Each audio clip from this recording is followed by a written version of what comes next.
Everyone, welcome to our channel. आज हम देखेंगे क्लास 10 के सब्जेक्ट गणित का गृह कार्य जो कि दिनांक 6 अगस्त 2021 को दिया गया है।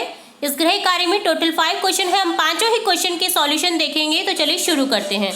फर्स्ट क्वेश्चन है, परिमेय तथा अपरिमेय संख्याओं में अंतर स्पष्ट कीजिए।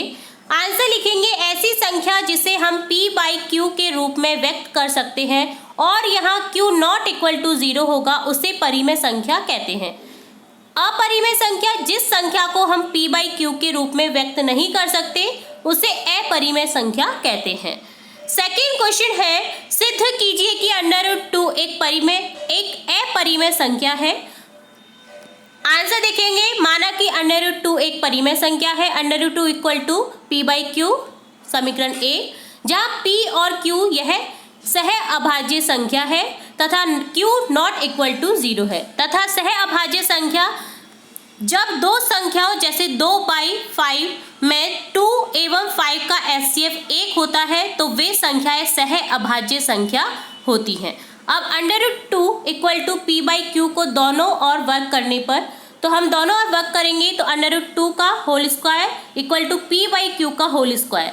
तो यहाँ √2 का जब होल स्क्वायर करेंगे तो √2 से √2 से √ कट जाएगा और 2 आ जाएगा। तो 2 इक्वल टू p²/q² हो जाएगा। यहाँ q² को इधर ले जाएंगे तो 2q² इक्वल टू p² हो जाएगा। q² इक्वल टू p²/2 हो जाएगा। ये समीकरण 2 हो गया। p² 2 से विभाज्य है, अतः p भी 2 से विभाज्य होगा, अर्थात p का एक गुणनखंड क्या हो जाएगा? 2। इसलिए 2 इक्वल टू हो जाएगा 2m। ये थर्ड समीकरण है। p का मान समीकरण 2 में रखने पर, इस मान को हम समीकरण 2 में रखेंगे तो q² इक्वल टू हो जाएगा 2m का होल स्क्वायर अपॉन 2। तो यहाँ 2m इंटू 2m क्या हो जाएगा? 4m² upon 2। तो यहाँ 2 से 4 को काटेंगे तो यहाँ बच जाएगा q² equal to 2m²। m² equal to q²/2, चूंकि q² 2 से विभाज्य है अतः q भी 2 से विभाज्य होगा, इसलिए q का एक गुणनखंड क्या हो जाएगा? 2। अतः समीकरण 1 में √2 इक्वल टू p/q में p इक्वल टू 2 तथा q इक्वल टू 2 है, अतः p और q सह अभाज्य संख्या नहीं है, यह सिद्ध हो गया है। अतः यहाँ p/q एक परिमेय संख्या नहीं है, अतः √2 एक अपरिमेय संख्या है। स्थिति 1 और स्थिति 2 से हमने ये जान लिया है। नेक्स्ट क्वेश्चन थर्ड है, सिद्ध कीजिए कि √7 एक अपरिमेय संख्या है। यहाँ हल करेंगे। सर्वप्रथम √7 को एक परिमेय संख्या मान लेते हैं, अतः √7 इक्वल टू p/q हो जाएगा, जहाँ q नॉट इक्वल टू 0 है। √7/1 equal to p/q, p equal to √7q, दोनों तरफ वर्क करेंगे तो p² हो जाएगा इधर और √7 का whole square q²।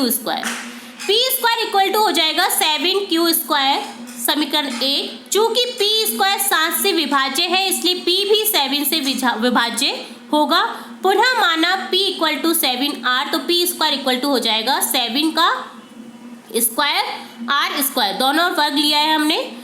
p² equal to हो जाएगा 7 का स्क्वायर कितना हो गया? 49, 49r²। समीकरण 1 से हल करेंगे। 7q² equal to 49r², q² equal to हो जाएगा 49/7r²। 7 से 49 को काटेंगे तो 7 बार कट जाएगा, तो यहाँ बचेगा q² equal to 7r²।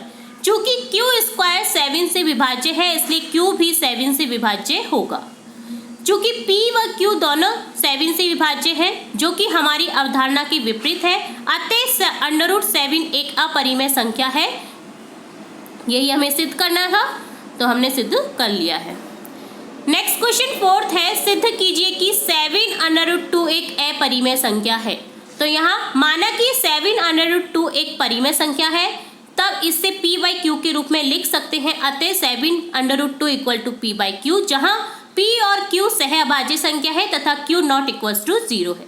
√2 equal to हो जाएगा p/7q, 7 को यहाँ ले आएंगे q के नीचे।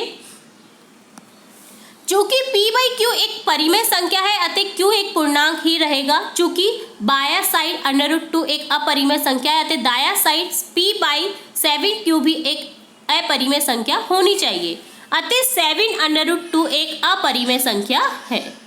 नेक्स्ट क्वेश्चन फिफ्थ है, सिद्ध कीजिए कि 3 - 5 5√5 एक अपरिमेय संख्या है। तो यहाँ हल करेंगे।